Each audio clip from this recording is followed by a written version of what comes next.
Yeah, thank you. You as well. Hey, Terry. Hi, everybody. All right. So we are up and running. Is everybody ready to go? Okay, let's do it. I'm going to call us to order at 5:01 p.m. This is our April regular meeting of the Altadena Library District's Board of Trustees. Welcome, everybody. It's really nice to see all of you. We're going to dive right in and get started. So first, we'll start with our roll call. Trustee Andrews. Here. Trustee Capel. Here. Trustee Cervantes. Here. And Trustee Wilkerson. Here. Thank you so much. Moving into our agenda, do I hear any amendments, changes, reorderings, anything anybody wants to move around or adjust on the agenda for this evening? Okay, if I could then have a motion to adopt the agenda as it appears in your board package, please. A motion. I think I heard Terry like a half second before, so all right. Do I hear a second? Second. All right, thank you so much. Motion's made and seconded. Any further discussion? All right. We'll do a roll call vote like we do for everything. So to adopt the agenda, Trustee Andrews. Aye. Trustee Capel. Aye. Trustee Cervantes. Aye. Trustee Wilkerson. Aye. And an aye vote from me. Thank you so much. Diego, am I correct that we have no public comment on non-agenda items at this time? That's correct. We don't Okay. on either the forms or email. Okay, thank you so much. Well, as always, if anything comes in, we can always hear it a little bit later, but for now we'll move on to the consent calendar. The consent calendar this month includes the approval of the minutes from our March meeting, starting on page 3 of your agenda package. So do I hear a motion to approve the consent calendar? I'll move. Okay, and a second? I'll second. Okay, thank you so much. Motion's been made and seconded. Any discussion on the consent calendar or any items anybody would like to say anything about? Okay, perfect. Then to approve the consent calendar, motion's been made and seconded. Trustee Andrews. Oh, sorry, Chair, I have to have you unmute so we can hear it. Sorry. Sorry. Aye. Thanks so much. Trustee Capel. Aye. Trustee Cervantes. Aye. Trustee Wilkerson. Aye. And an aye vote from me. Thank you so much. Okay, now we get into the fun stuff. So let's move into our departmental update reports. These begin on page 7 of your board package. You'll notice that this month we've moved these out of the consent calendar and into the report section, which thank you, Diego, for that suggestion. I think that's probably where they more properly belong. So anything anybody would like to mention on the departmental reports, or Nikki, anything you'd like to draw our attention to?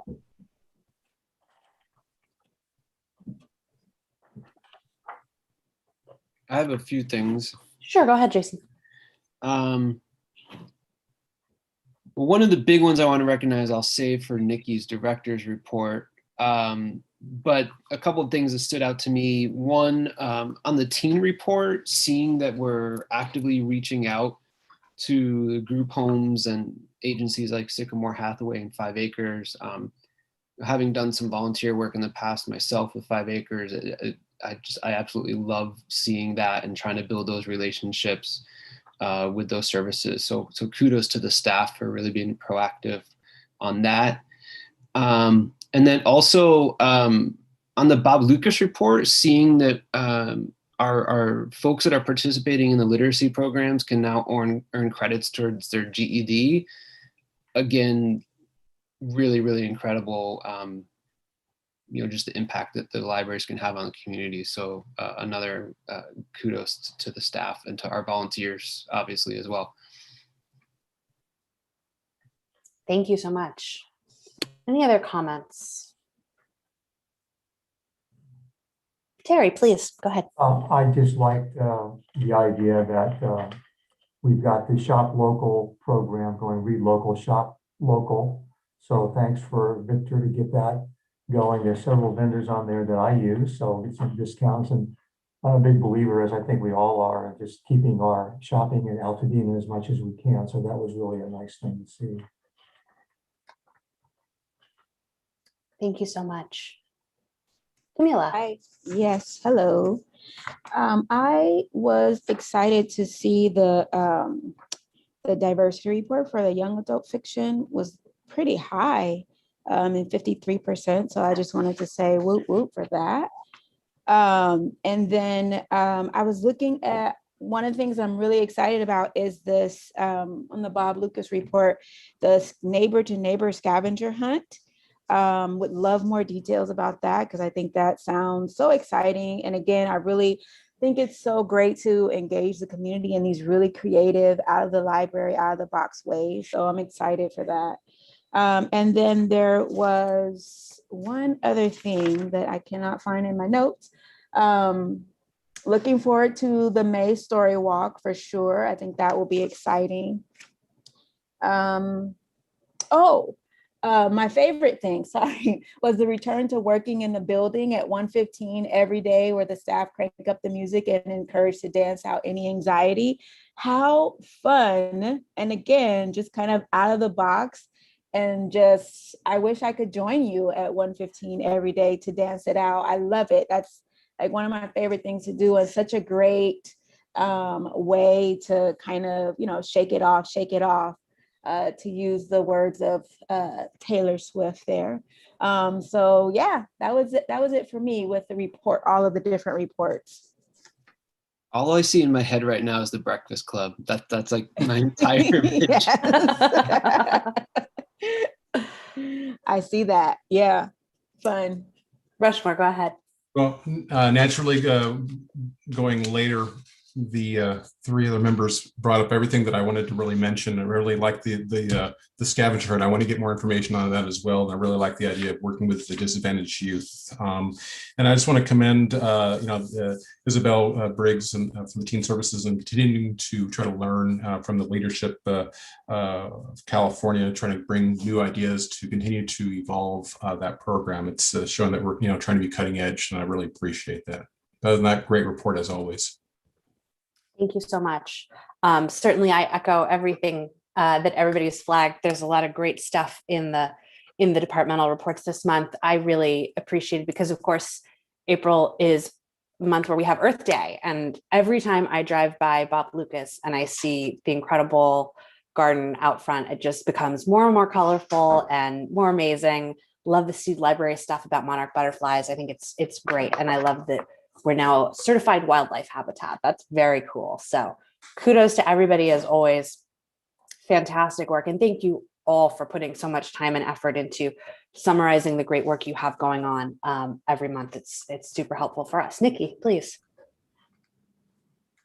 The one thing I think I will add from reading through all of those departmental reports is what an amazing job the staff are doing as we're navigating moving back into in-person programming versus virtual programming and what that looks like, because we've never been through this before. And, Right. I have nothing but compliments for the staff as they're trying to figure out what that's going to look like. And honestly, I think we're going to see a hybrid moving forward. We've seen that there's a lot of people that benefit from being able to access programming online, be it they're at work and they can't bring their kids at that time, or maybe they prefer to watch our amazing YouTube videos from home. But kudos to the staff because we're definitely navigating uncharted waters and they're doing a really great job with it. So I want to throw that out there too. And yes, the garden, which got expanded over Saturday and Sunday this weekend too. It's gorgeous. Yeah. Thank you. You're here. Thank you so much for that, Nikki. All right. Well, Terry, as you observed, Victor's report included the debut of Read Local, Shop Local, and we have Victor with us this evening to give us a little deeper dive into what that looks like. And I'd also just like to thank Victor. He's joining us from Sweden. It's 2 a.m. Definitely the MVP of of showing up for a Zoom meeting. Thank you so much, Victor, and take it away. Thank you. And I'm going to share my screen here. I hope you see that. Perfect. Yes, thank you. So I'm going to be talking a little bit about Read Local, Shop Local today, which is our newest community building initiative that we're launching here at the library. But I'm going to start off by talking a little bit about National Library Week. And National Library Week is an annual celebration highlighting the valuable role that libraries play in their communities. And it's traditionally largely a campaign to the awareness of the work that's being done in libraries and the resources that are available in libraries. And that's perfectly understandable, but to me, the National Library Week has always seemed a little bit counterintuitive and kind of pointing to like connecting like a lack of usage to a lack of awareness, which I think is not always the issue at hand, but rather I think that the best way to celebrate National Library Week is to critically examine the work that we're doing, the role that we play in our community, and allow ourselves to expand in new ways and in new directions. So part of the work that I'm about to tell you about started in September when teen librarian Isabel Briggs and I joined the California State Library and representatives from 13 other libraries across the state to start building a equitable summer services. It's a co-design project that involves these libraries and the state library staff to basically create a new framework for how we provide summer services in California in a more equitable manner. And I think we'll be sharing our full plans for summer reading at our next meeting in May, but I wanted to continue the presentation today to talk a little bit about how this has affected the work that we do in adult services, which affects both the Bob Lucas staff and the main library staff, and has involved them in this more experimental work that we've been doing over the past few months. And then I'll also be sharing how we have been communicating around this work with the public during National Library Week, and officially then introduce you to the Read Local, Shop Local work. So I believe that in order to provide equitable library services, we have to move beyond any assumption around what our community needs or wants.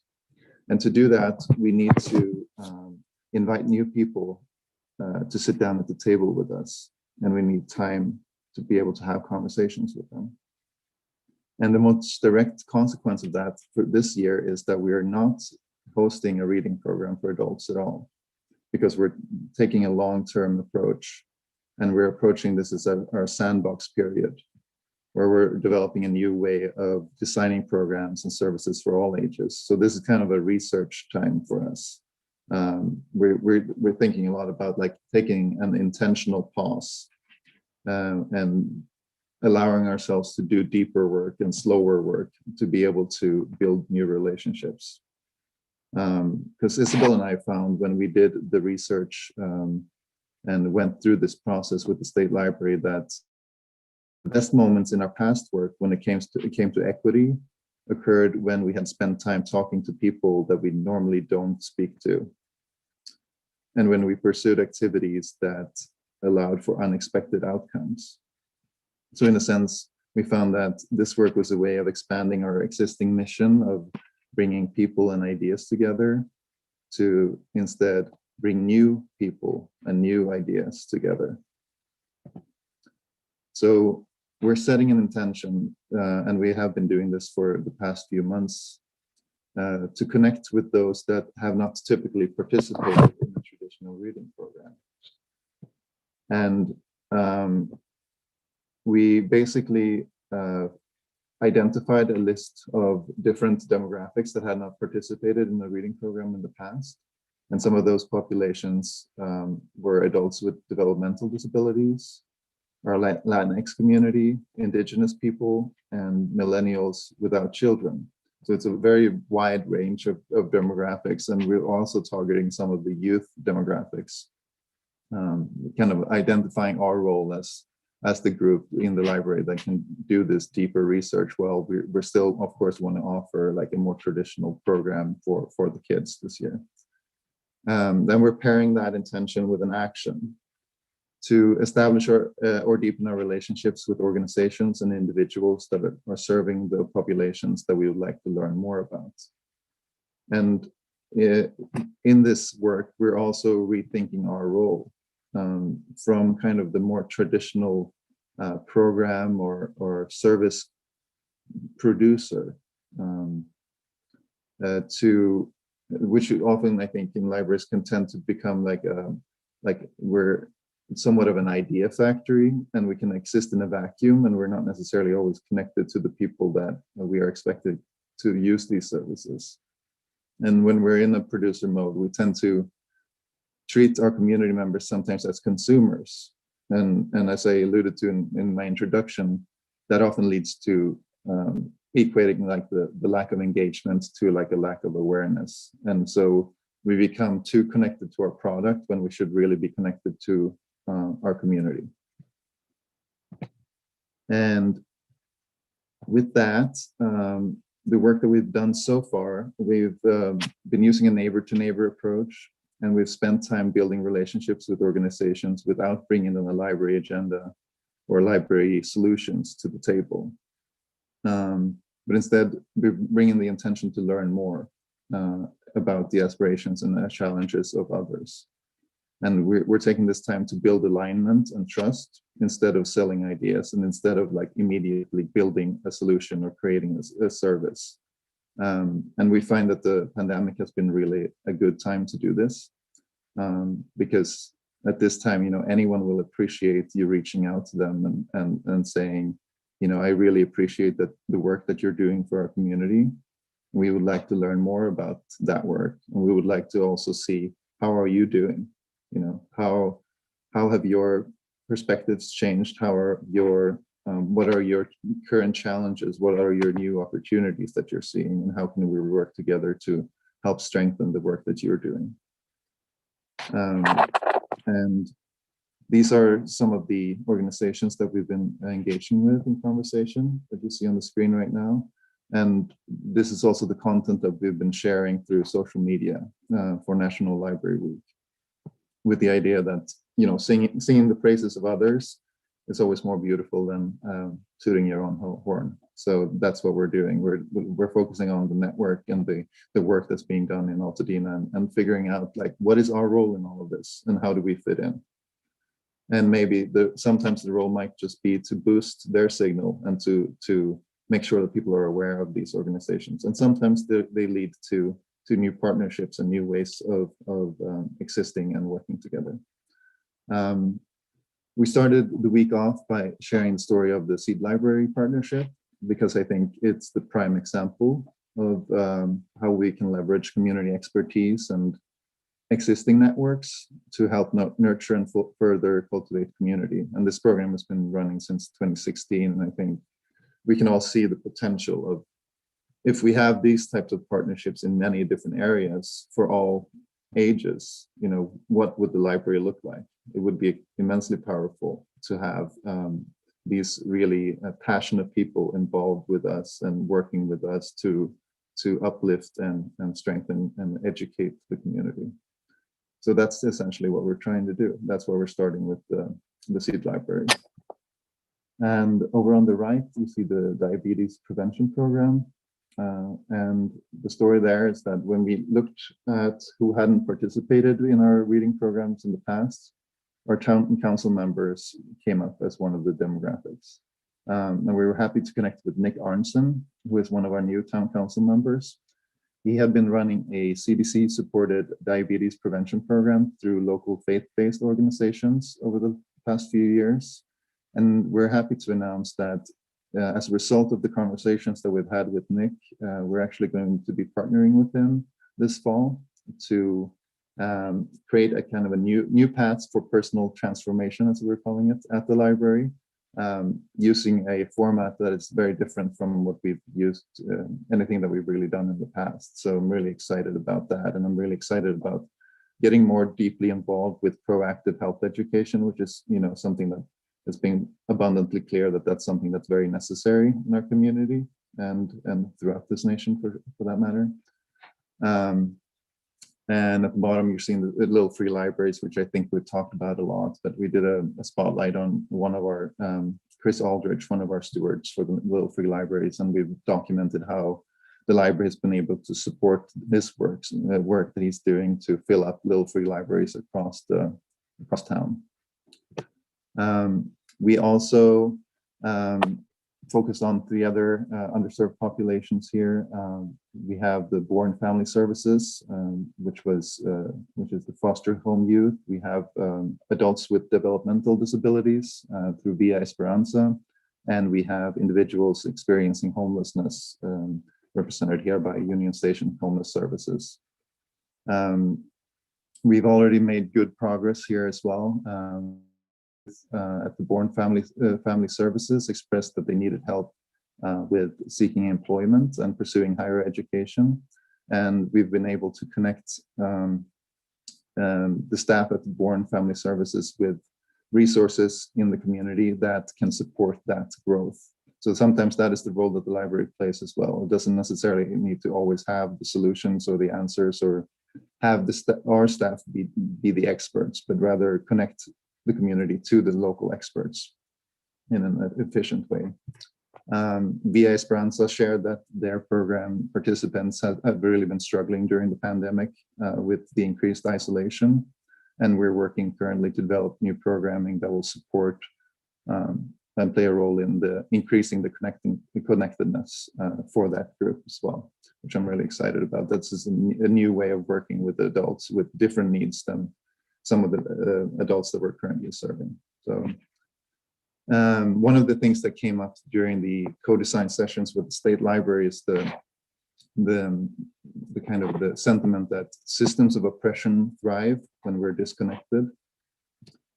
And that's something that we're really channeling as we're doing this work, to really have connectedness be at the core of when we're laying the foundation for this long-term work of building a more connected Altadena and allowing ourselves to have kind of the relationships initially be the deliverables, and not having pressure to immediately create new services, but rather focus on the relationship.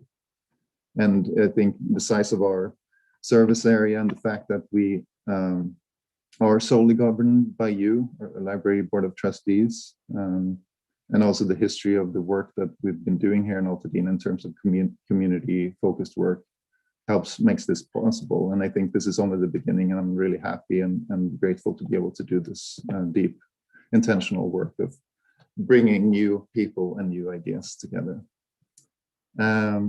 And with that, I want to introduce you officially to Read Local, Shop Local. As I said, it's our most recent community building initiative. This is a program that I started when I was working in Escondido in 2016. And it has been running there ever since then, on its 5th year now. And I'm really happy to be able to bring it to Altadena, and also happy to announce that the response so far has been very positive. So Read Local, Shop Local is a discount program that provides exclusive offers to customers who present their Altadena library card at participating businesses across Altadena. And the program is mutually beneficial. It benefits businesses, library card holders, and also contributors to a more connected community, encouraging face-to-face interaction in an increasingly isolated kind of society, and keeps our dollars circulating within Altadena. We launched the program here in Altadena on April 5th with 11 partners, and 3 weeks later, we have almost doubled our number of participants or our business partners, and we're up to 20 businesses participating currently. And I will kind of zoom through here a little bit, but basically the shoppers obviously enjoy the exclusive offers. The businesses see new customers through the marketing that we are providing them, and community members are inspired that might not be familiar with the library will be advertised to through the businesses as well, so they will discover the library and the benefits of having a library card. And I want to highlight the the power of our network at the library. You know, that we do have quite a reach in Altadena, and that's part of what we're capitalizing on with this program. The businesses that are involved with us through Read Local, Shop Local, will benefit from our network, but we will also find other ways to work with them and to strengthen them and to support them. For instance, the most recent scavenger hunt, all of those prizes that were awarded to those that completed the scavenger hunt were all purchased through Read Local, Shop Local. And we're planning on doing some events as well where we're doing catering, and we're turning to our partners in Read Local, Shop Local to support those events as well. So this is kind of it's starting out as a rewards program or a discount program, but it's much more than that, because when we develop these relationships and deepen these relationships and establishing this network, we learn more about each other, and we all become more invested in our collective success. So that is essentially what Read Local, Shop Local is all about, finding a way to be collectively engaged in our shared success here in Altadena. And these are some of the businesses that were on board by the time I created this presentation about a week ago, and we have, I think, 5 more since then. So that is my presentation for today, and I welcome any questions or comments. Thank you so much, Victor. That's tremendous. I'd like to open up the floor to any questions or comments from trustees.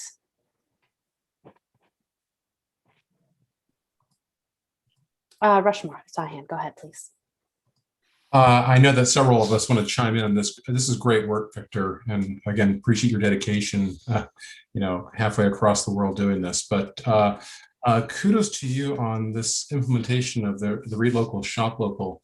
I was kind of curious, a couple of things. You know, what was your outreach efforts? What was your campaign exactly? And then I was kind of curious as to, based on the Escondido model, what were the results of that? I mean, I was kind of curious as to how that affected the library system as well as the businesses. Do you have any feedback on, after 5 years of being in place, you know, how that ultimately impacted both the businesses as well as the library system? Yeah, for sure. Thank you. In terms of our strategy here in Altadena, we started out with connecting with the businesses that were previously connected with the chamber that had attended their business mixer. So we reached out to, we wanted to reach out widely, and we reached out initially through email, and then followed up with those that expressed interest, and then we also went out and targeted businesses that we had previously been working with through the foundation fundraisers. So we had existing relationships with certain businesses, so we approached those individually as well, and saw some early success there. Then we also went out into the community, and I want to highlight one of our staff members, Michaela, who did a lot of work going basically door to door and talking to the community and to the business owners about this program and the benefits, and she saw a lot of success in doing that. We've also been also very flexible in terms of negotiating the discount or the deals that each business provides, and that kind of dovetails into the other point about Escondido as well. I mean, when I launched this program in 2016, we were in a very different situation, like economically, for a lot of business owners.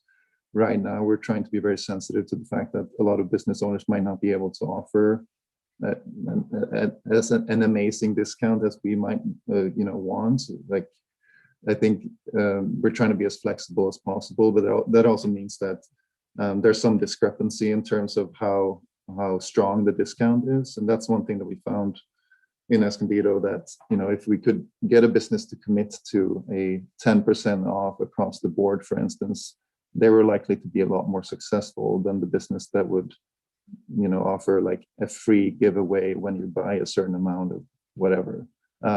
So that was something that was an early lesson in Escondido.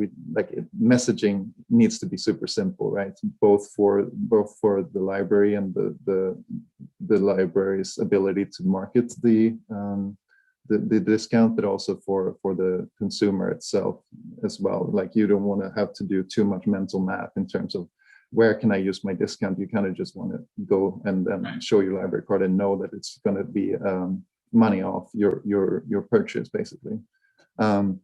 We saw a lot of variance in terms of the involvement from the business owner. The business owners that were most successful were the ones that, you know, actively advertised the program in their shop and talked to their staff about it. And I also saw that the library can play a strong role in that too, like making sure that we are providing all the most recent information, involving them in marketing of the program, with taking photographs of their staff and promoting their business actively, and making sure that they know that this is not just something that we are doing for the library. This is something that we're actually doing to support the local community, because we believe that that's going to benefit all of us. Absolutely. Great. Thank you for that, Victor. Other questions or comments for Victor? Well, I'd just like to, oh, sorry, Jason, did you have something? No, I was just going to say real quick, because I know there's been some social media on this too, but how and when can folks get a copy of the fancy new library cards? They are available now. Yeah, so you can come into the community room or come into Bob Lucas and replace your existing card if you would like, or have anyone that doesn't have a library card certainly sign up for a new one. Awesome. Well, I'd just like to congratulate you on the early success of this program, and I know that there's going to be a lot more exciting developments to come. But I'd also like to just circle back to what you were saying at the beginning of your presentation about slowing down, taking the time to be really intentional about the conversations that you're having with groups. And I want to really applaud that. I think that sometimes it's very easy to have an emphasis on programs and deliverables and what are we doing and what's happening and statistics and numbers. And I couldn't agree more that the effort to really show up and listen and understand where people are coming from is essential to building those relationships, especially with groups that we maybe haven't been able to connect with in a meaningful way before. So I'm delighted to hear that. I think that's terrific. And I'm positive that a lot of really outstanding collaborations and questions and opportunities to help folks are going to come out of that. So thank you so much for that. Thank you. Thank you. I really appreciate the support.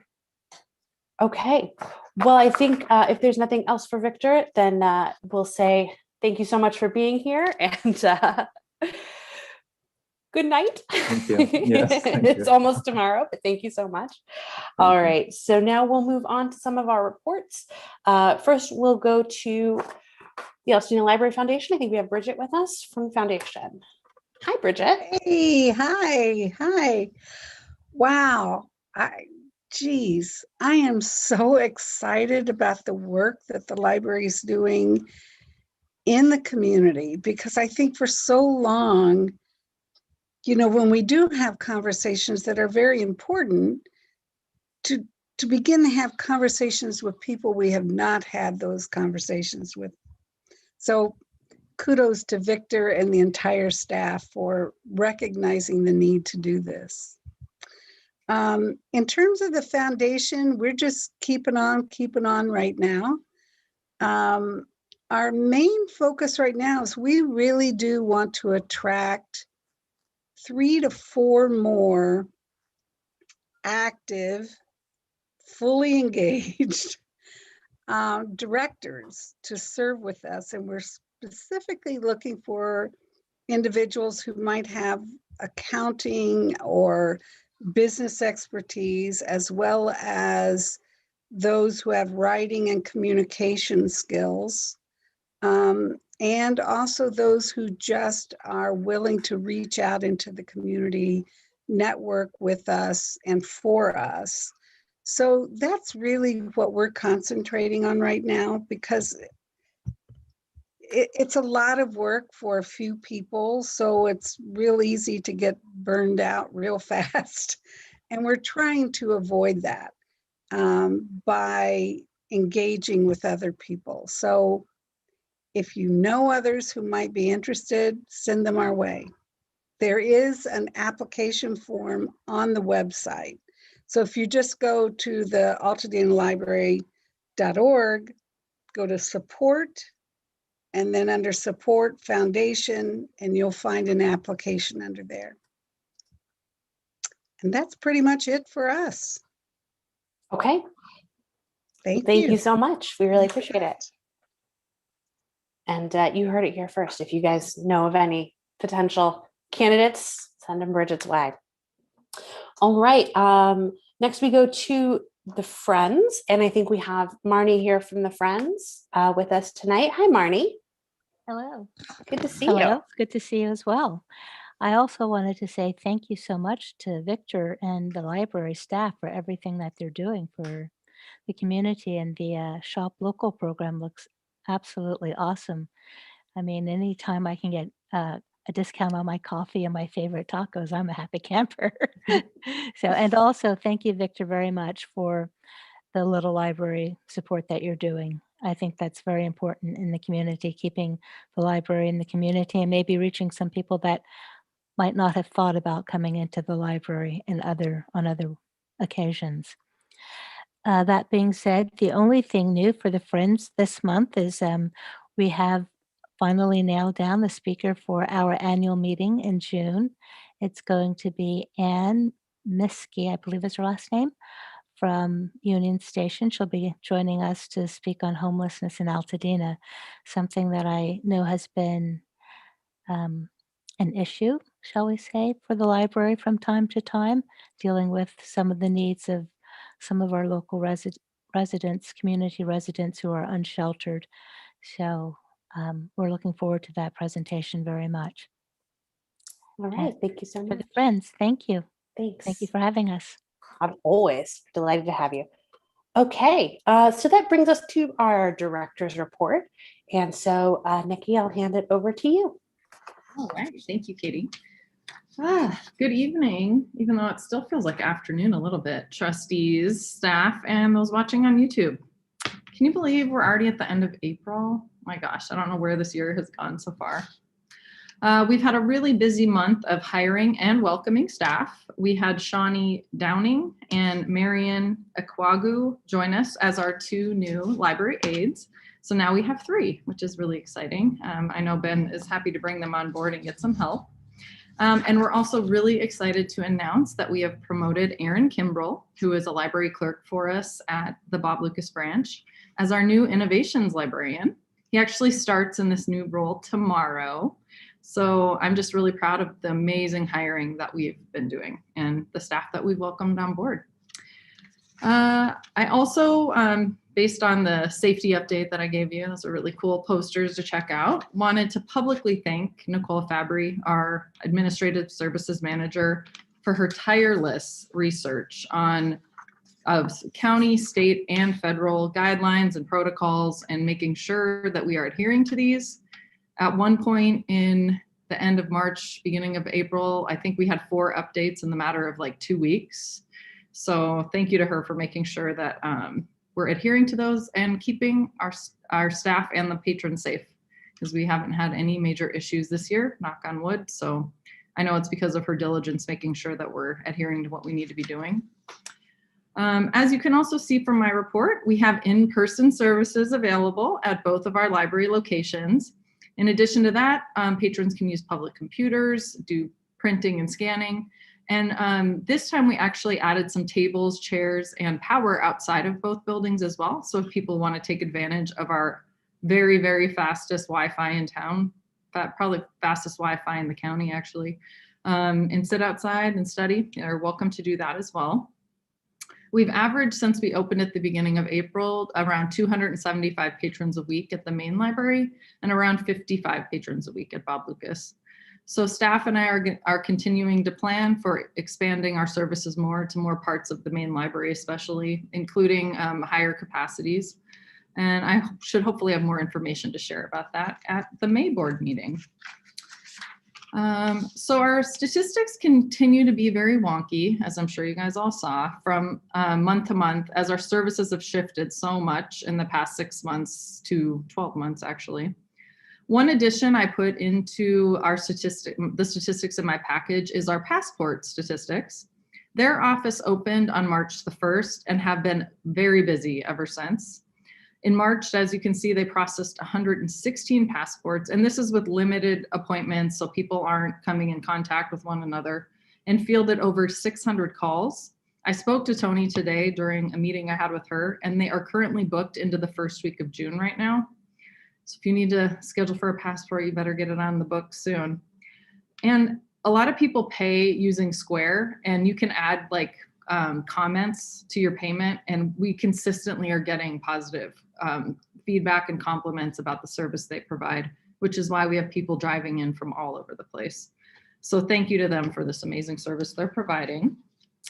As was briefly touched on, Diana and I met with the Career Online High School team actually this morning in preparation of our May 17th launch of this new service initiative.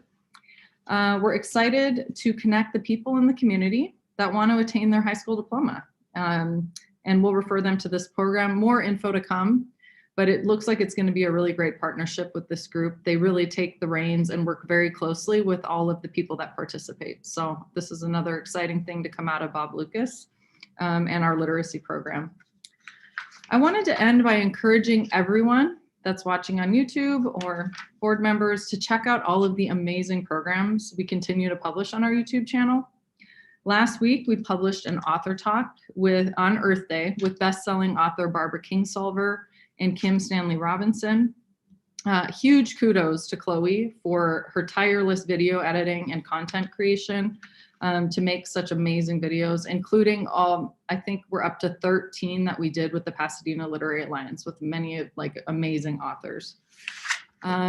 There is also a video with our teen librarian, Isabel Briggs, who is extremely funny, by the way. I laugh every time I watch her on YouTube, with astrologer Jessica Lanyadu. A really interesting video if you don't know much about astrology, or if you do, very interesting. As well as new programming in recognition of Ramadan. Thank you to Trustee Wilkerson for her help with these efforts. And lots of children's songs, activities, stories, and much, much more. So much to watch and learn. So thank you so much, and I'm happy to answer any questions you might have. Okay, terrific. Thank you. Any questions?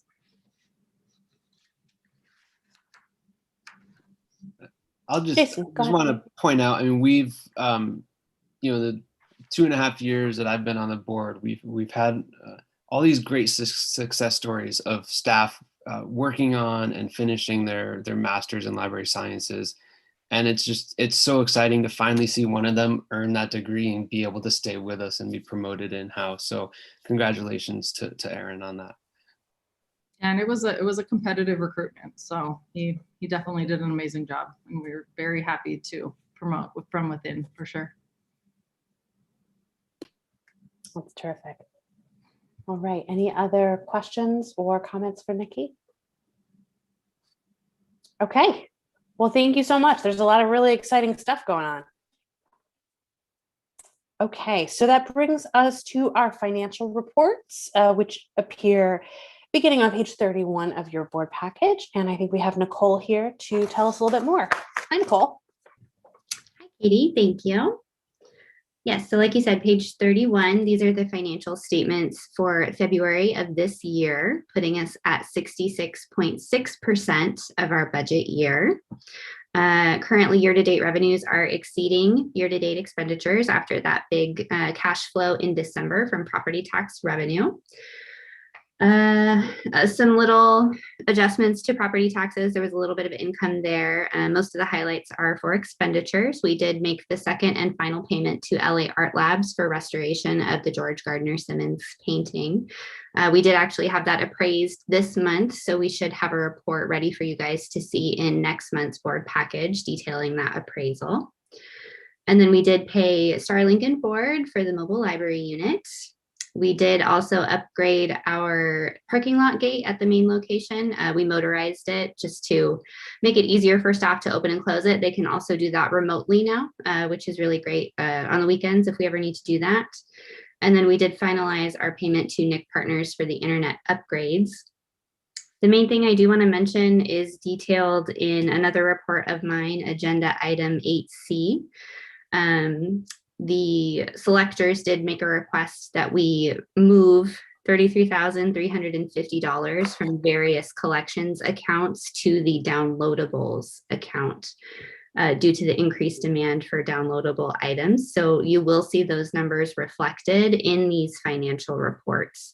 If you look at the budget versus actual report, which starts on page 37, on page 38, you'll see those figures already worked in. So the downloadables line has been increased to $77,350 because they do anticipate doing a lot more spending over the next months before the fiscal year ends. Any questions about any of that? Any questions from anybody? I was just pretty jazzed to see that 2/3 of the way through the fiscal year, we're at 102% of our projected film rental revenue. That's pretty great. It I know is. we projected that low, but like, No, it's been really nice. And people want to rent our parking lot. So that number is just going to keep going up. love it. Any other questions for Nicole on the finances? I know we'll get a little bit more into some of that reallocation stuff in item 8C, but while we've got her here, Terry, go ahead, please. I just wondered from a formatting point of view, and maybe you said this and I missed it, Nicole, but the P&L budget versus actual has a April 9th closing date, and the balance sheet had a February closing date. So was that April 9th to show the harvesting of more property taxes, or just wondered about the disparity? Oh, no, it's just to reflect the changes to the materials budget since Okay, they made that gotcha. request recently. Yeah. Perfect. That makes perfect sense. Okay, thank you. Okay, anything else? Terrific. All right, well, thank you so much, Nicole. Really appreciate it. Thank you. Okay, that brings us to our committee reports. So, do we have anything from the budget committee at this time?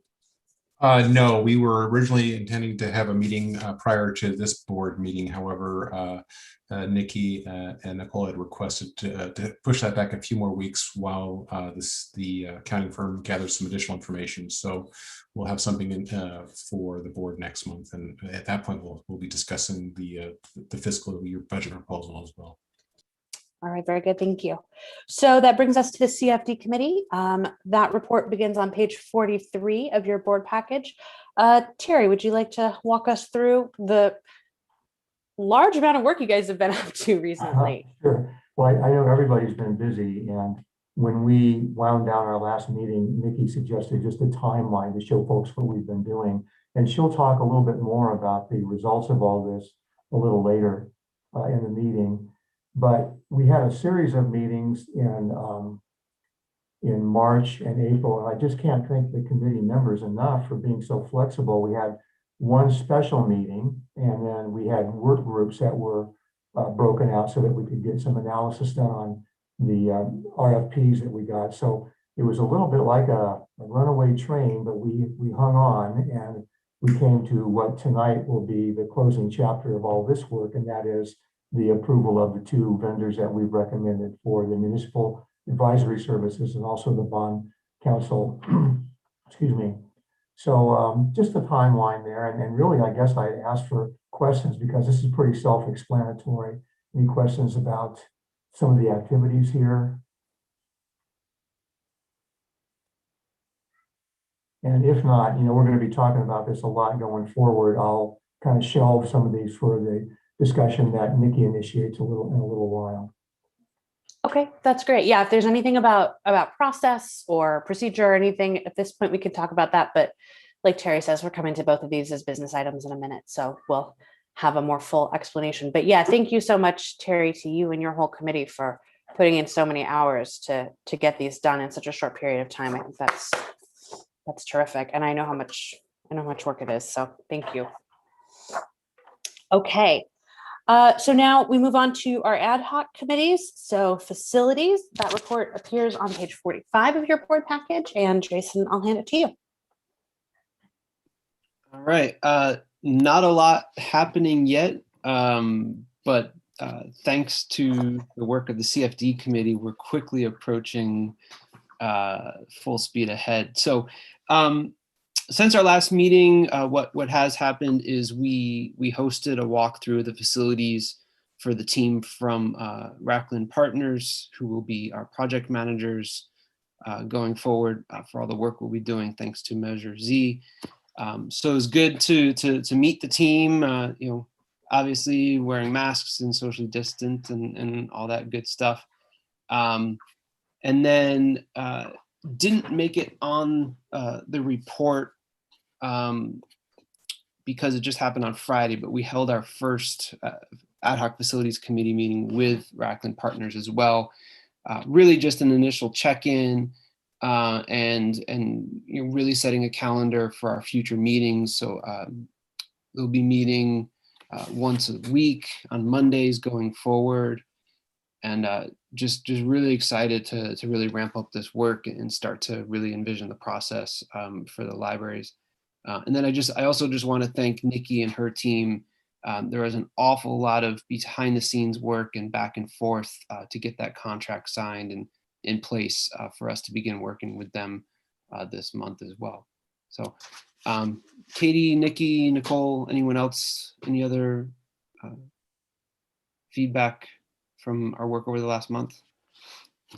No, I think you nailed it. I'll just say I was delighted at our first meeting with Racklin to see super detailed flow charts, a lot of parallel tracking, and of course that will start to intersect with the work of the CFD committee, and so that's sort of all mapped out in their game plan. So more to come certainly, but a lot of really exciting stuff on the horizon.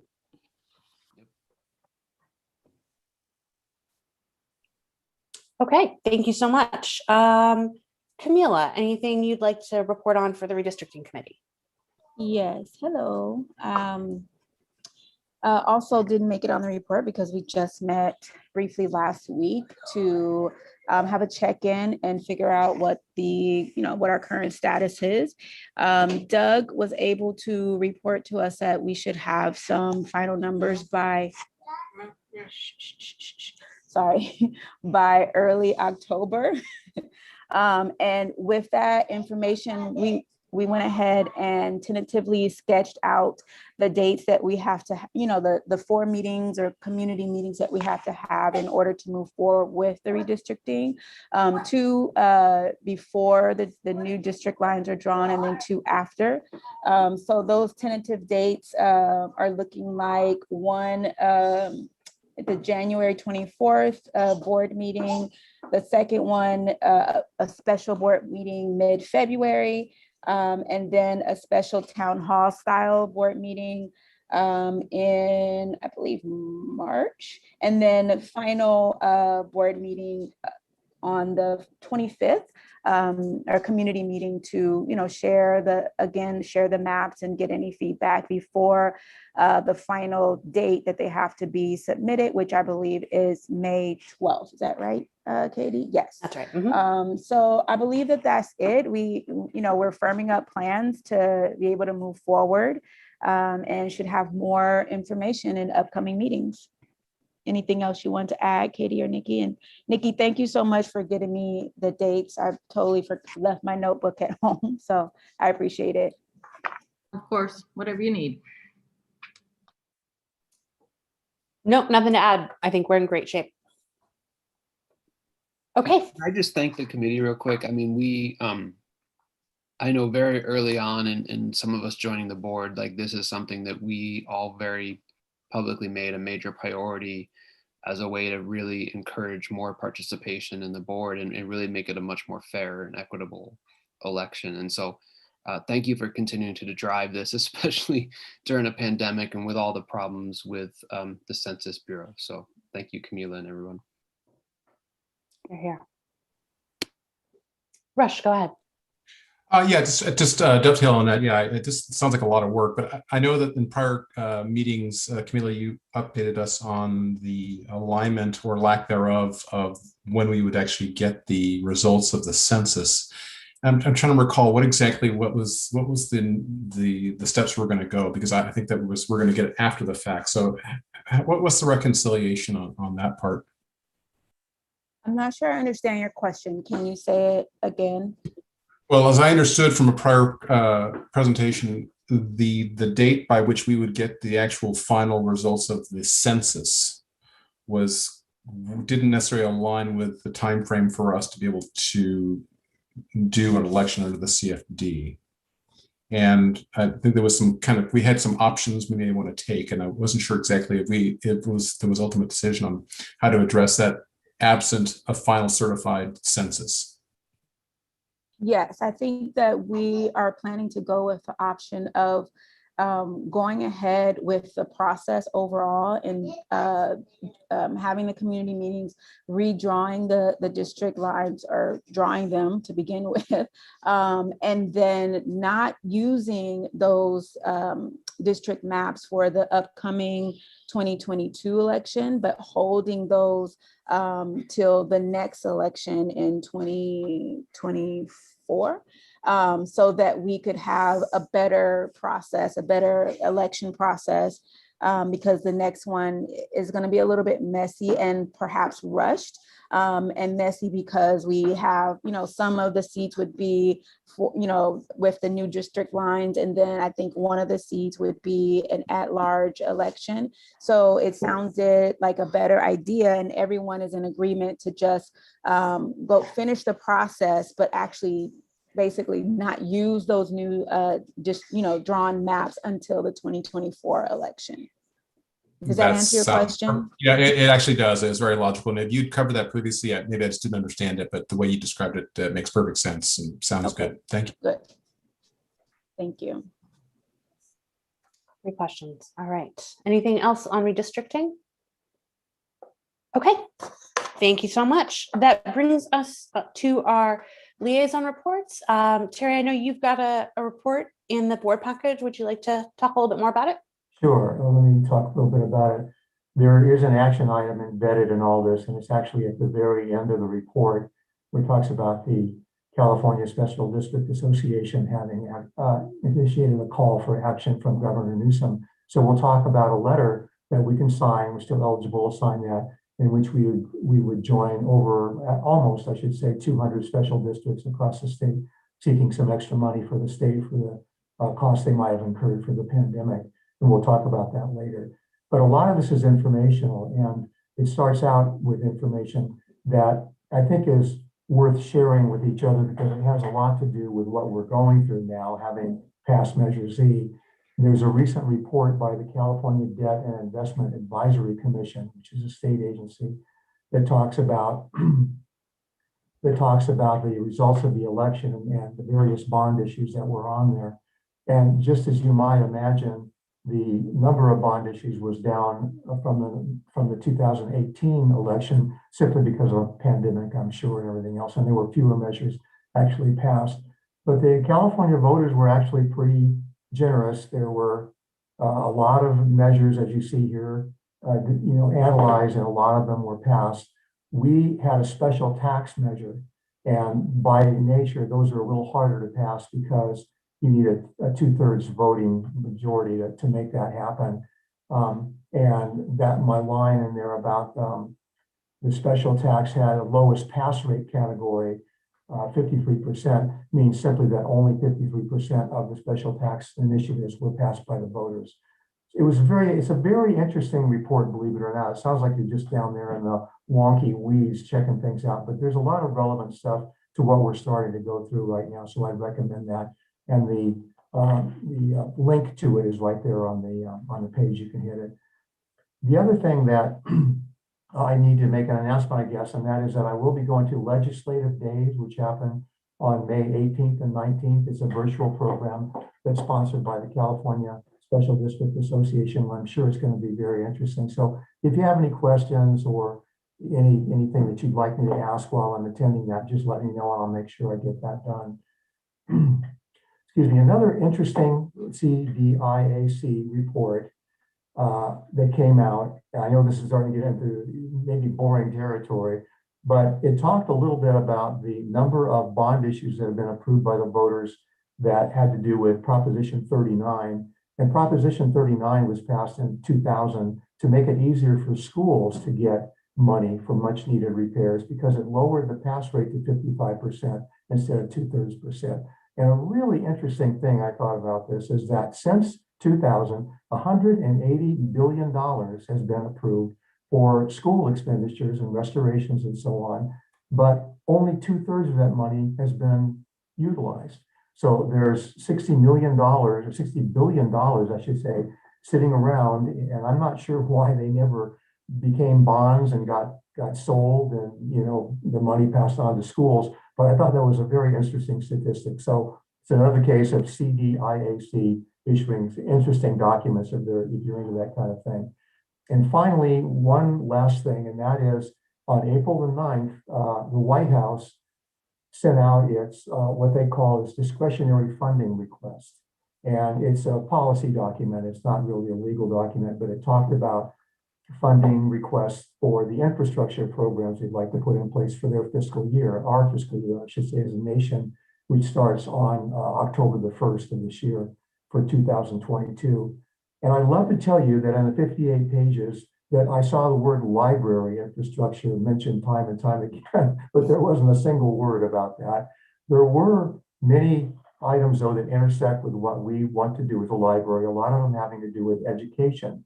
And the White House is proposing expanding Pell Grants and Title I grants significantly that will help with school-age kids and also college-bound students as well. So very interesting document. And I didn't put the site in here, but you can go to whitehouse.gov and look up the 2022 fiscal budget, and you'll wind up in the same page that I saw with all this. So even though libraries wasn't mentioned on the National Infrastructure Program, there are lots of ways that we intersect money that will be out there for different other things. A classic one is broadband access. That's a huge thing that the government would like to put together, and there might be more opportunities in that area. There were also several mentions made of Americans with disabilities. So the disability access that we're making for the library will be very well received and might also be eligible for some grants or funding from the government. So it's a great document, and I suggest you all just take a quick look at it. Any questions? Rushmore, go ahead. That's a great report. I mean, that's very informative. It's interesting that no library anywhere mentioned that massive document. But just a footnote to this, as far as Terry, Nikki, and I, we had a nice conversation with Dominic Corey from Senator Portantino's office, and talking about his boss's level of support for the Altadena Library. So, you know, as these things come up, and certainly at the state level, he was very supportive of the library, things we're doing here in Altadena. So he's open to any and all suggestions, and those things that we need his support on. He encourages to reach out to them. And of course, Terry is our government liaison. They've got the connection now. So as we continue to move forward and look at different options here at the state and federal level, you know, we should, since we're not a city, we should try to look at any kind of relationships we've got to make those inquiries known. Yeah, Rushmore, I am so sorry. I apologize for not bringing that up on my own. You did a great job with that. Kushan Bell also was involved in getting the contact made and so on. And the follow through was terrific. So I was a guest on this call, which they talked to Dominic and got to know him. And I was really struck by the way that politics is exactly what we all think it is. There's money out there, and if you're really quick on your feet, you have access to it, is basically what he was telling us. So that was a welcome call and really nicely done by Kushan and Rushmore. Okay, thank you so much. Any other questions for Terry? Well, I really appreciate all the data. I think it's great, and I did read the whole thing, and I was delighted to see where we were positioned as vis-a-vis other special tax initiatives in the state. I did, and we can do this offline, but I'd love to talk with you more about legislative days and what kind of wraps into that and what you've got on your radar before that happens. So I will send you an email and maybe we can set up a call. Okay. That's great. And that's really exciting. Okay. Other liaison reports, anything from our friends or foundation liaisons at this time? Okay. All right, terrific. That brings us to trustee reports. Is there anything that anybody'd like to share about their undertakings as a trustee at this time? Floor is open. Can I just add a couple quick things? Of course, yeah, of course.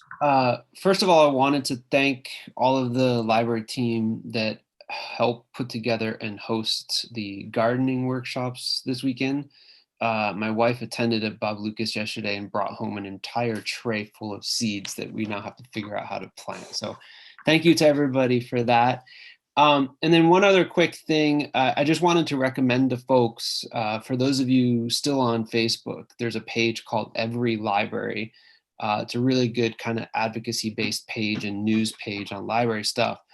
And kind of as part of the work that Camila and the redistricting team are doing, they had an article last week out of Louisiana. For folks who haven't been following, there's been a lot of unnecessary anger, I would say, over they were doing the drag queen story time there. And the result of that is because people were not running for the election for their trustees, somebody got appointed who's really, their stated goal is to cut library funding for physical activities and what they call cultural activities. And so I just really want to take advantage of that story to encourage everybody to be involved in the election process versus us having to appoint somebody, because it's much, much better that those of us on this board are here because the community was engaged and voted and decided that this is who they want to represent their interests. So just a little plug there, and then encouraging folks to follow that page. A lot of good library related news stories come out of there. Perfect, thank you. Any other reports or comments that folks would like to make at this time?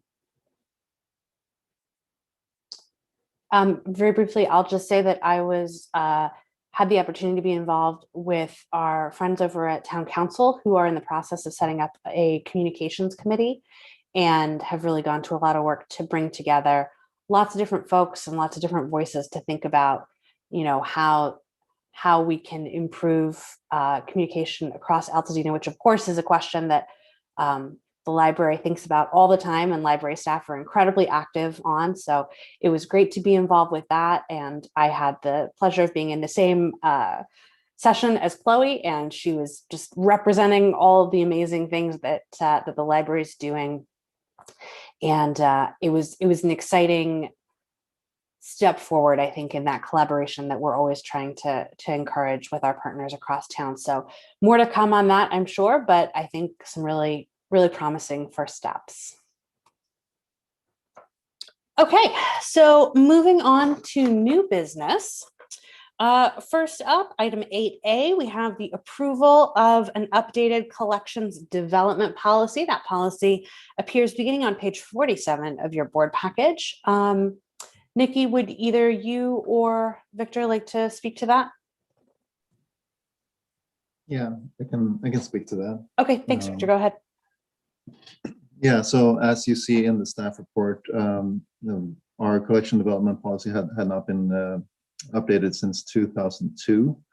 So it's long overdue. Normally, this is a document that you would review or an update about every 5 years or so, if not more frequently. It is one of our foundational documents along with the code of conduct, and we've really gone through a pretty extensive review process in the drafting of this policy. We had to rewrite it from scratch because the previous version was so old. And we've had all of our team actually look at this, have had an opportunity to provide their feedback. It's really designed to be helpful both for staff, but also for the community so that they community members that are interested have a good insight into how we make the decisions about what ends up in our collection and what is also removed from our collection. And I also want to highlight that we now have a process for reconsideration, which is when someone is challenging an item to be removed from the collection. We now have a formal process for that as well, which I think is also crucial. I have a question. Please go ahead. Victor or Nikki, what was the, I guess, impetus to put that into the policy? Does that happen frequently or at all, that people will challenge something that's in the library collection? Oh, go ahead, Victor. Okay. It's not a frequent occurrence. I've come across it a few times in my career as a librarian, but maybe 2 or 3 times in 10 years. So not frequently, but it is a really important part, I think, of the collection and development process, because we do want to invite the community to have their say and to be able to express their feelings on certain items. But we also want to have a formal process for how we professionally review those complaints as well. I think that's to me one of the proudest moments as a librarian too, where we are able to really defend the values of our profession in terms of collection development and the reasoning behind why we add things to our collection and keep them in our collection. I don't know if you want to add anything to that, Nikki. I would just say everywhere I've ever worked, there's always a formal reconsideration process. So, if someone wants to file, then it goes through proper channels of review, which could potentially even come to the Board of Trustees. But again, typically you're providing feedback based on your policy, which is what you stand behind when someone wants to challenge an item that's part of the collection. I wouldn't say it is common, but it does happen. That makes sense. I was just curious if it was precedent based, something has occurred resulting in the need for it, but it sounds like it is a kind of standard operating procedure for this type of policy. Yeah, definitely want to have a process in place. Yes. Mm-hmm. And I do remember one of my early board meetings. I think when the team first started reporting on looking at the weeding process and whatnot, we did get some public comment at the time with some concerns around that. I don't think it led to any specific people opposed to any specific things that were removed, but there was the community was definitely paying attention to that. So I think it's good to have that formal process now.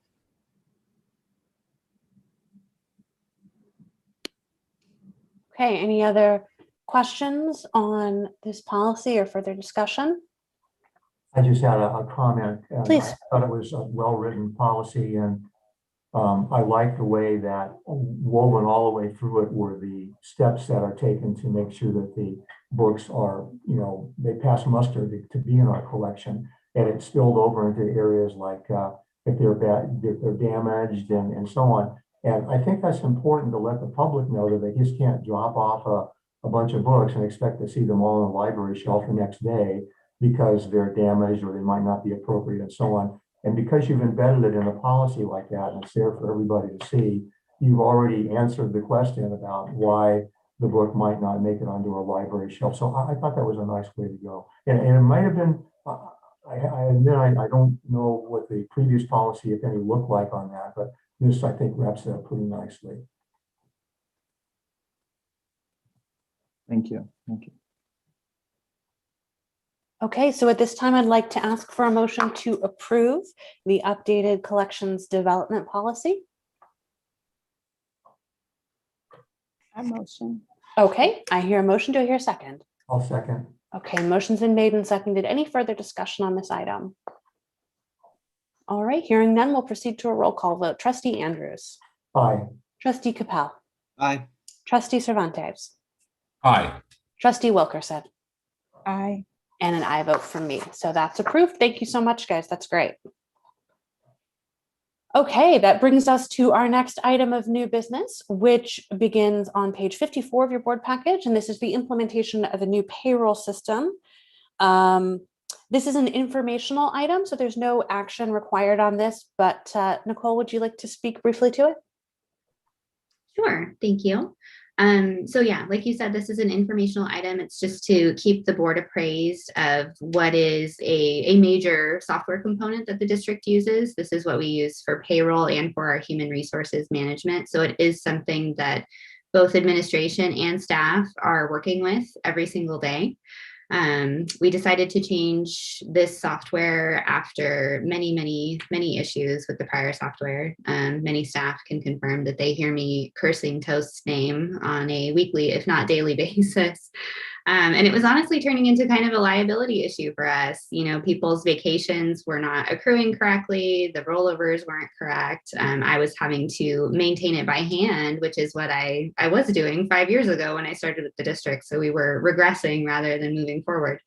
So we decided after interviewing and researching to move to Paychex Flex, which we've had for a couple weeks now, and already is light years better than Toast. I'm very happy with it. Everything I've heard from the staff is good. They're very happy with it. It's a lot more user-friendly for them, a lot more intuitive, has a lot more functionality, a lot more features. And it was minimally more expensive. So we're getting much more than we ever did with Toast. And yeah, I think it's going to do wonders for us. It offers a lot more benefits to staff than Toast ever did. They can do a flexible spending account. They can manage a lot more of their own things. There are integrated trainings that we can assign to staff on customer service and ethics and harassment prevention and safety and compliance. So it's a much more robust system, and we're very excited to have it. I have a random question. Sure. I love a random question. Was it really called Toast? Does Toast stand for something? No, it does not. It was really called Toast. Their logo is a tiny piece of sliced bread. Huh.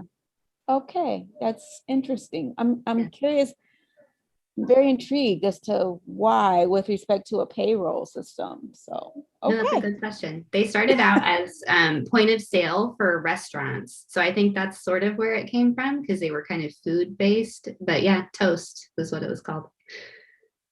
And now it is Toast. Okay. It is. Any other questions for Nicole on this? Okay, perfect.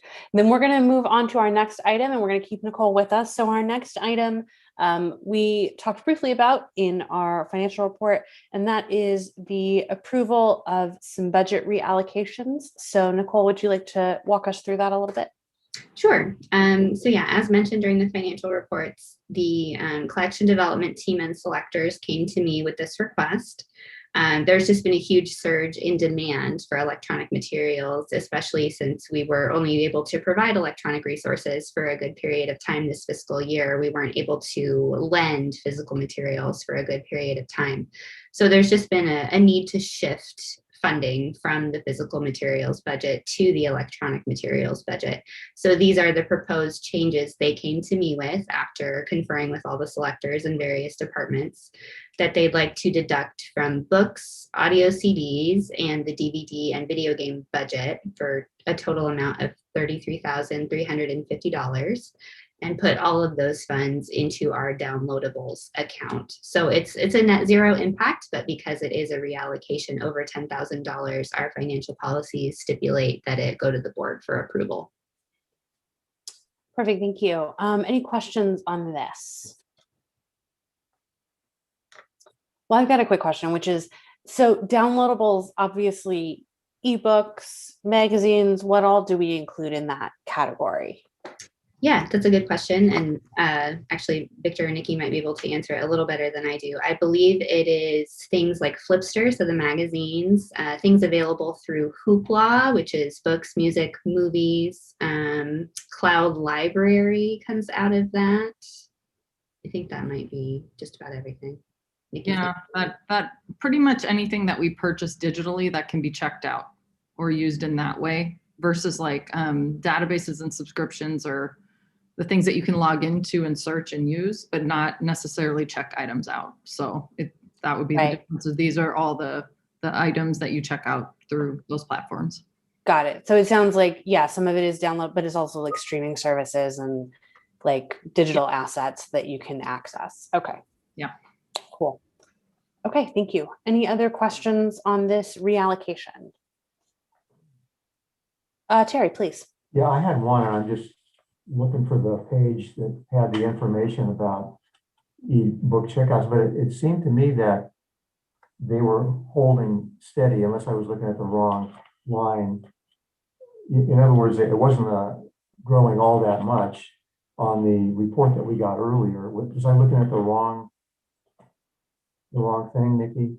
No, you're looking at the right one, but compared to e-audio checkout or e-checkout, I should say, prior to pandemic, the number would be starkly different. Okay, that's kind of what I was after because I didn't see the evidence there. So, all right. Yeah, but prior to, I don't remember the numbers, but I would bet we quadrupled what we were doing. But part of that was signing on to Cloud Library as well as Hoopla once the pandemic hit. So it's been pretty much consistent, and I think it will continue to maintain at that same level, even though we're checking out physical materials as well. Yeah, it makes sense. I mean, I'm loving the Cloud Library. I'm checking stuff out all the time from them. Me too. Great. Okay. Well, if there are no further questions, then I'll ask for a motion to approve that budget reallocation. I'll move. Okay, I hear a motion. Do I hear a second? I'll second. Okay, motion's been made and seconded. Any further discussion on this item? Hearing none, we'll proceed to a roll call vote. Trustee Andrews. Aye. Trustee Capel. Aye. Trustee Cervantes. Aye. Trustee Wilkerson. Aye. And an aye vote from me. Terrific. All right, thank you very much.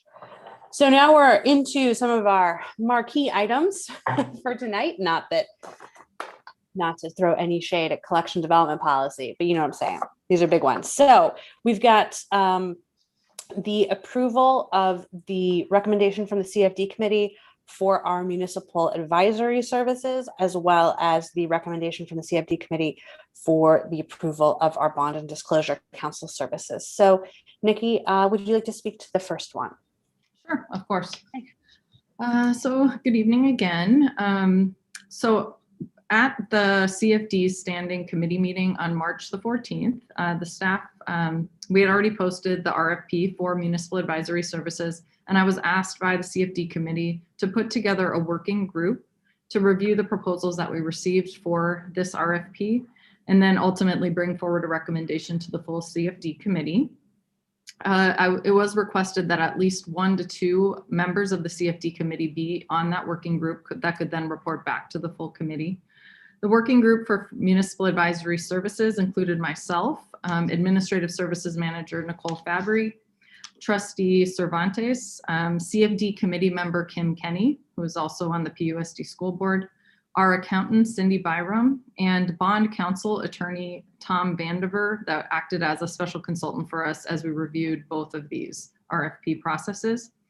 Once we established that group, we had a special meeting with the CFD committee where the committee itself agreed to the criteria that we would be scoring the proposal on at the March 25th special meeting. Following that, I met with the working group to review the criteria and then have a discussion around what would be a successful response in the proposal to each of those criteria. That was largely led by the basically experts that we had on the group, which were Cindy and Tom that do work in this field all the time. And we did that to make sure that as we approached the scoring process with the proposals, we were all on the same page about what that looked like. We did the same thing with the capital project management effort, and I think that was really successful in making sure we were scoring along the same lines. We received 7 proposals after the April 1st deadline. I emailed those 7 to all 6 of us members on the scoring working group. From there, we met again on April the 6th and reviewed our proposal scoring, and all felt very strongly about the top 3 candidates or top 3 firms. And the scoring that we did is following this report in the board package if you want to take a look at the proposal scoring itself. The top 3 firms that we decided as a group to interview were Columbia Capital Management, Fieldman Rollap and Associates, and Urban Futures, Inc. At that April 6th meeting, we realized that only 4 of us were available of the 6 to conduct interviews. So during that meeting, the working group agreed upon the questions that we wanted to ask of the firms. I drafted those, sent them to the full group ahead of interviews, and we were all in agreement that that's what would be asked of the firms. Once we conducted interviews, and that was with myself, Nicole, Trustee Cervantes, and Attorney Tom Vandiver, we all 4 unanimously agreed that Urban Futures was the top firm. I don't know if Trustee Cervantes wants to comment, but what really I think carried Urban Futures over the top was really their focus on community engagement and talking to us about how important it is to them as a firm to educate the community about what's going to be on their tax bill, and like helping people see through the process of how that money is being spent in a really transparent and open manner. They also talked about when we do the bond sale process, how they like to explore, especially in smaller districts or places like Altadena, offering the bonds up on a local level before they're being sold on a more larger scale. So that was definitely something that was really appealing to us as the scoring team as well. And then lastly, I would also say that they just really evoked confidence in what they were talking about. We thought they would be really good representatives of the district as we meet with community members, and they like act as our municipal advisor moving forward. I don't know, Rushmore, if you have anything else to add.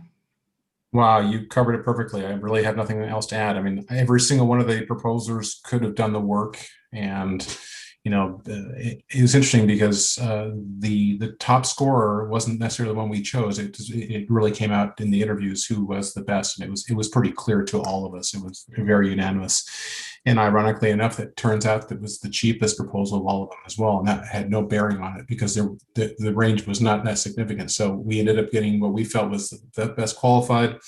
Made us feel the most comfortable that they would represent Altadena and the district the best, and we got a good price at the same time. So, and I want to thank Nikki and her team once again. It was a lot of heavy lifting there, so I appreciate your efforts. Definitely. So again, we did take this recommendation to the full CFD committee at their meeting on April 14th, and they voted to recommend this as the suggested firm to the full board. I'm happy to answer any questions you might have. Any questions? I just appreciate the kind of detailed rundown, because it's like that was the only question I really had that stood out to me, was just that difference in the initial scoring versus the final, and how those interviews went. So appreciate that. For sure. We were all very glad that we decided to move forward with the interview process. I just had a quick question on the score sheets that we have in our board package. So the numerical scores that we see, do those represent an average of individual scores by everybody who was involved in the process, or where do those numbers come from? Are you talking about from the interviews or both? Well, both, right? Because presumably you had a bunch of different people scoring. So did you all arrive at a score, or was that an average of everybody's individual scores? No, they're cumulative. Okay. Yeah. So like, for example, provided a list of other governmental agencies, which is like one of the top criteria from the proposal scoring. Mm-hmm. They could have got a cumulative of 30. So okay. I'm sorry. I understand now. Right. Okay. So that makes sense. So everybody's gets added together. That makes more sense. They're all added up together. Yes. Okay. Great. Any other questions on this? I really want to thank the CFD committee for such a thorough process. It gives me a whole lot of confidence in this. And I also love that we had, an outside set of eyes with no skin in the game in terms of agenda to help us vet some of these looks like very well qualified proposals. It looks like we had some really good options to choose from. Okay, Well, if there's no further discussion or any further questions for Nikki or the committee, then I will ask for a motion to approve the recommendation I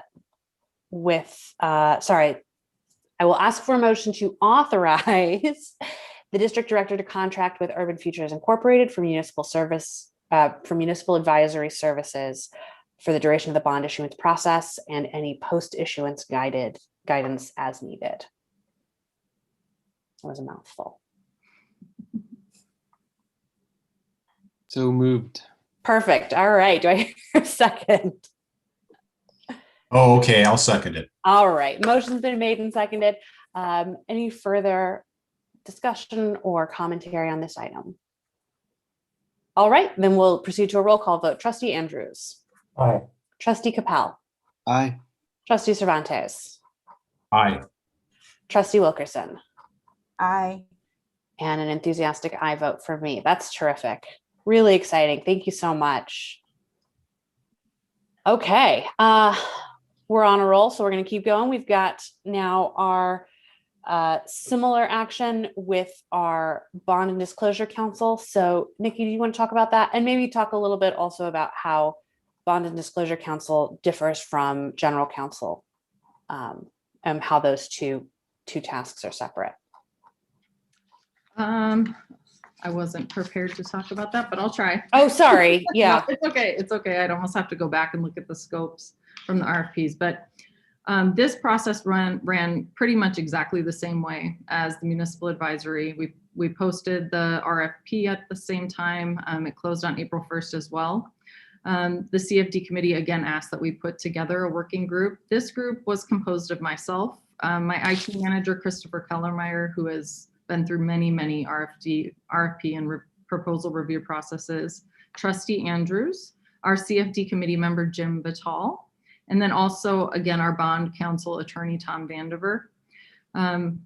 As mentioned before, we reviewed the criteria that we would be scoring on based on what was listed in the RFP, met as a group to walk through what that would look like on the scoring ahead of time. We received 5 proposals for this RFP, and those were sent out to all 5 of the scoring working group.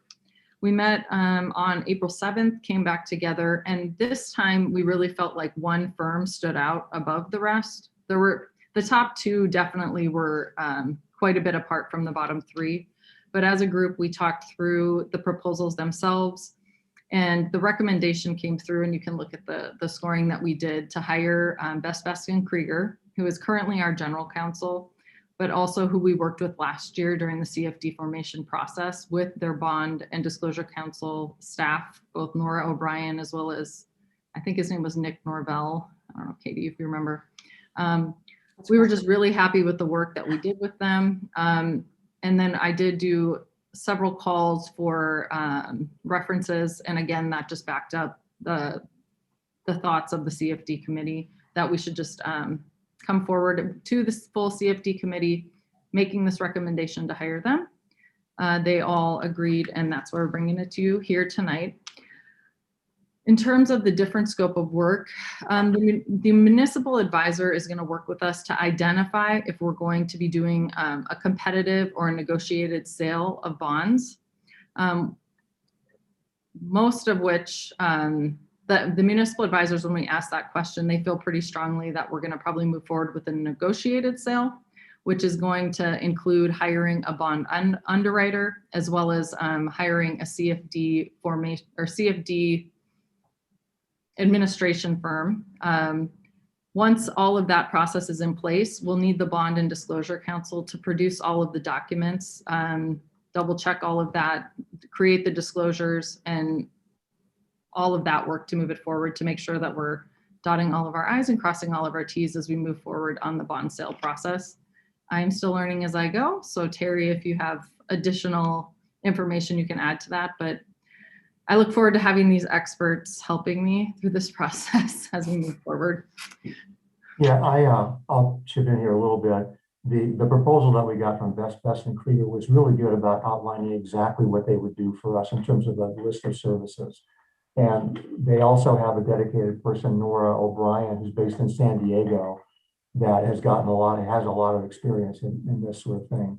On top of all that, we know Best and Krieger, and we also know that they're a municipal sort of a firm. They represent lots of municipalities and government agencies across the state and the country. So we were very comfortable with them for that. In addition to everything else, when you look at their masthead, and this is a little thing, but it stood out to me, and you could see all the specialties that they had in there. They actually had a person who's not on the team, but who's also, he's involved with the firm and can provide answers if needed. It's a special district practice, and I've never seen that before. So these little things and the depth of their experience and also their resources really made it an easy decision for me. And they also have a very good price, probably the lowest out of the whole bunch. So it was a great exercise that we went through, but we felt really comfortable about doing this on the proposal only and not calling people back for interviews and so on.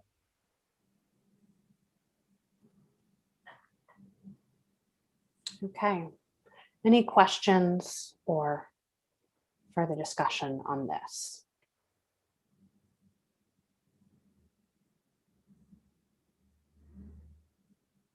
Okay. Well, then hearing none, I would ask for, hang on, let me get it right.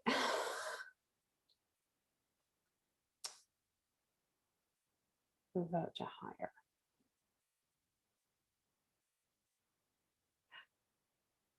Got a quick point of order question.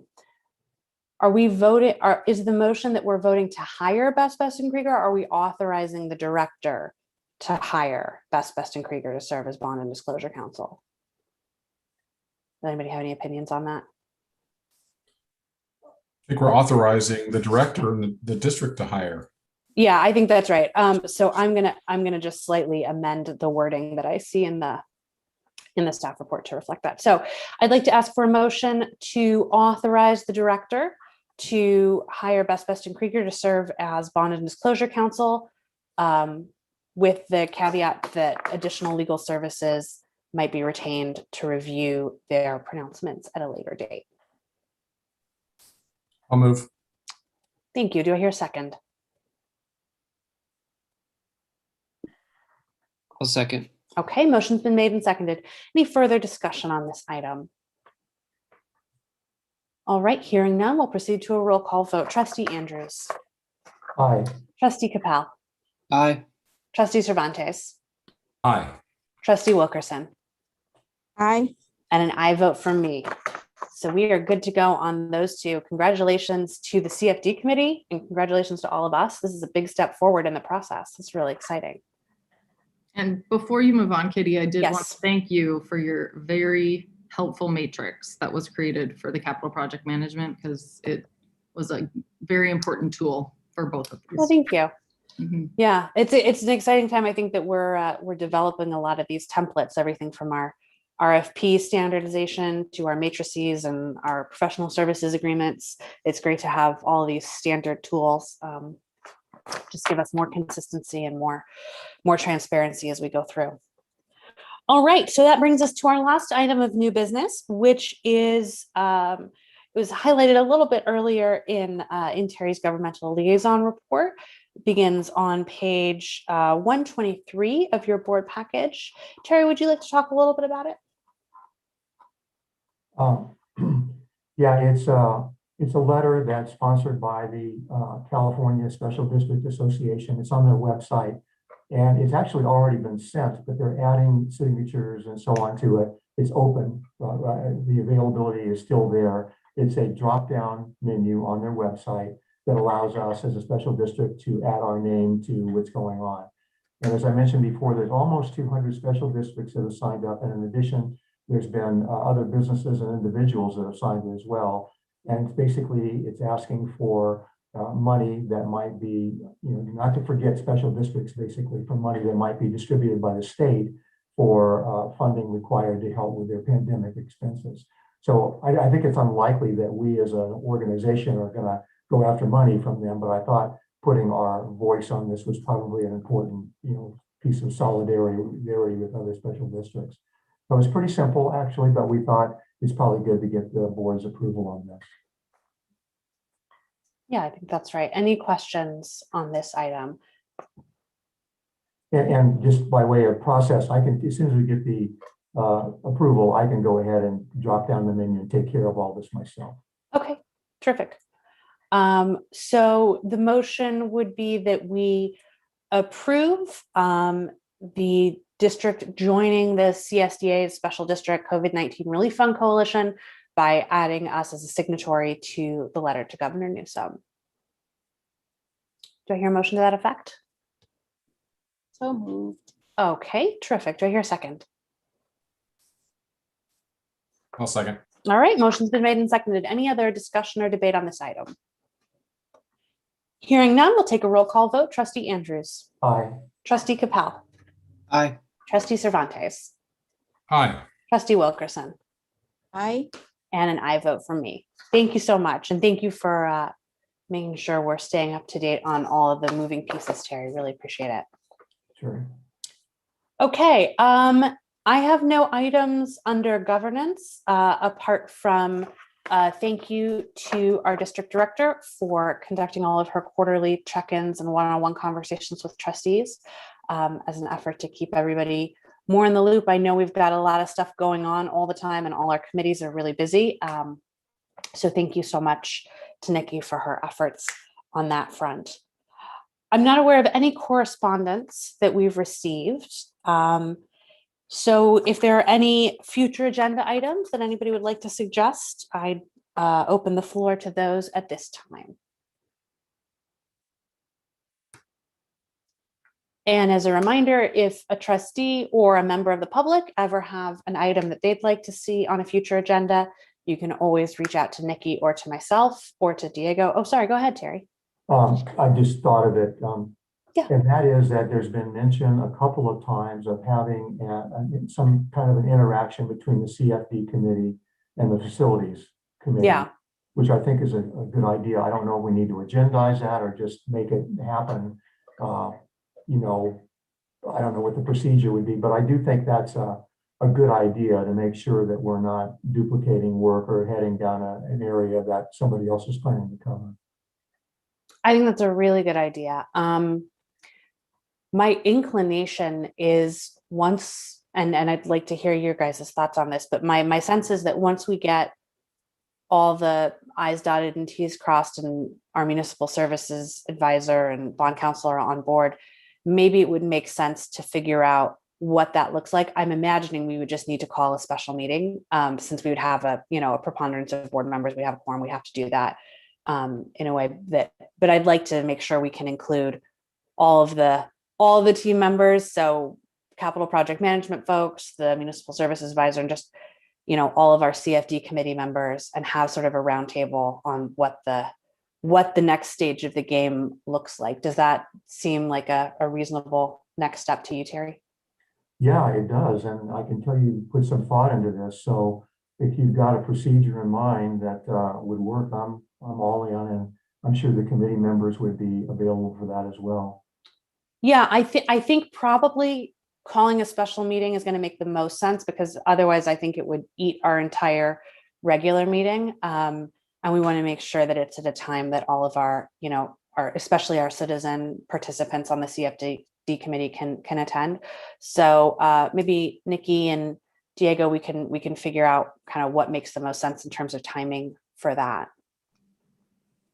Yeah. Well, do you think that we should have an initial meeting with the newly awarded contractors before having everyone together? I mean, it's just, that's an option. I was thinking you'd want to at least get to know them and we'll get a specific meeting with them, and then the subsequent one, then bring everyone together so they're aware of of the subsequent meeting. So this could be it could be short and sweet, the first kickoff meeting, and then the next one would be with the larger group. Oh yeah, no, I think that's absolutely right. I don't think we should have their first meeting be a giant circus with everybody. Yeah, but once everybody's briefed and kind of feels like it's an appropriate time and they've got the information they need, because there may be other materials they need to review. I know we're going through that right now with capital project management. Exactly. Yeah, once everybody feels like they're at a point where that discussion would be fruitful, then I think we can get that on the books and make it happen. And that'll be a lot of fun. It'll be good to get everybody around the table together. Thank you, Terry, for that. That's a great reminder.